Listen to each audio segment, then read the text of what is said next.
بسم اللہ الرحمن الرحیم الحمد للہ رب العالمین والعاقبۃ للمتقین۔ آج کا ٹاپک ہمارا ذی الحجہ اور رمضان المبارک کی فضیلت کے بارے میں ہے۔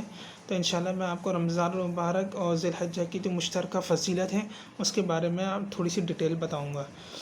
سب سے پہلی بات کہ رمضان المبارک کا مہینہ نہایت ہی بابرکت والا مہینہ ہے۔ رمضان المبارک کا مہینہ بابرکت والا مہینہ ہے۔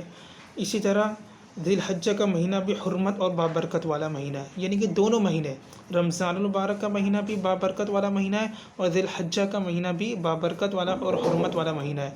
اسی طرح پورے قرآن شریف میں 4 مہینے ایسے ہیں جن کے بارے میں اللہ تبارک تعالیٰ نے فرمایا کہ یہ حرمت والے ہیں۔ سورۃ التوبہ میں اللہ تبارک تعالیٰ ارشاد فرماتا ہے، بسم اللہ الرحمن الرحیم، ان عدۃ الشہور عند اللہ 12 شہرا فی کتاب اللہ یوم خلق السماوات والارض منها 4 حرم۔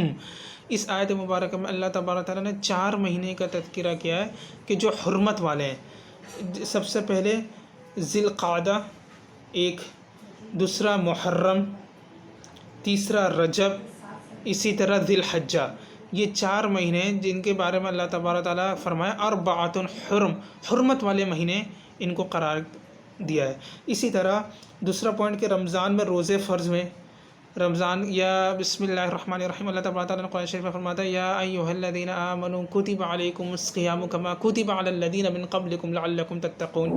ایمان والو، تم پر روزے فرض کیے گئے جیسا کہ تم سے پہلے لوگوں پر فرض کیے گئے تھے، لعلکم تتقون، شاید کہ تم تقوی اختیار کرو۔ تو یہ رمضان المبارک کے مہینے میں روزے فرض ہوئے۔ اسی طرح ذی الحجہ کے مہینے میں حج فرض ہوا۔ اسی طرح رمضان میں قرآن شریف کا نزول ہوا۔ اللہ تبارک تعالیٰ قرآن شریف میں فرماتا ہے، انا انزلناہ فی لیلۃ مبارکۃ انا کنا منذرین، بے شک ہم نے اس کو نازل کیا ہے لیلۃ مبارکہ، یعنی مینس کہ برکت والے مہینے میں اللہ تبارک تعالیٰ نے قرآن شریف کا نزول فرمایا۔ اسی طرح ذی الحجہ میں قرآنی احکامات کی تکمیل ہوئی۔ ذی الحجہ کے مہینے میں تمام قرآنی احکامات تھے، ان کی تکمیل ہوئی۔ اسی طرح رمضان کے آخری عشرے میں شب قدر آتی ہے۔ رمضان کے بھی جو 3 عشرے، اس میں جو آخری عشرہ ہے اس میں شب قدر آتی ہے۔ اسی طرح ذی الحجہ کے پہلے عشرے کی ہر رات شب قدر ہوتی ہے، ہر رات وہ شب قدر ہوتی ہے۔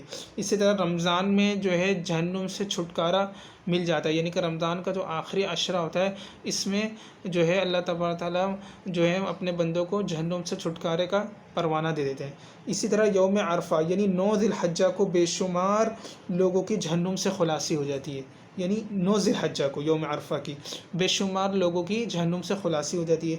اسی طرح رمضان المبارک میں خصوصی رحمت کا نزول ہوتا ہے، خصوصی رحمت کا نزول۔ اسی طرح اور ذی الحجہ، عشرہ ذی الحجہ میں رحمت و مغفرت کی برسات ہوتی ہے، عشرہ ذی الحجہ میں رحمت و مغفرت کی برسات ہوتی ہے۔ اسی طرح رمضان کا قرآن میں تذکرہ ہے، رمضان کا قرآن شریف میں تذکرہ ہے۔ اسی طرح اور عشرہ ذی الحجہ کا بھی قرآن میں تذکرہ، یعنی کہ دونوں کو قرآن میں تذکرہ ہے، رمضان کا بھی اور عشرہ ذی الحجہ کا بھی۔ اسی طرح نیکسٹ پوائنٹ کہ رمضان المبارک میں صدقہ فطر کے ذریعے، رمضان المبارک میں صدقہ فطر کے ذریعے فقراء اور مساکین کی مدد کی جاتی ہے، اور ذی الحجہ میں قربانی کی گوشت کے ذریعے جو ہے نا فقراء و مساکین کی مدد کی جاتی ہے۔ اسی طرح رمضان المبارک کے بعد عید الفطر آتی ہے اور عشرہ ذی الحجہ کے بعد عید الاضحیٰ آتی ہے۔ یہ کچھ پوائنٹ تھے جو مشترکہ خصوصیات کے پوائنٹس تھے جس میں مشترکہ خصوصیات بیان کی گئی رمضان المبارک کی اور ذی الحجہ کی، اس کو بیان کرنا مقصود تھا۔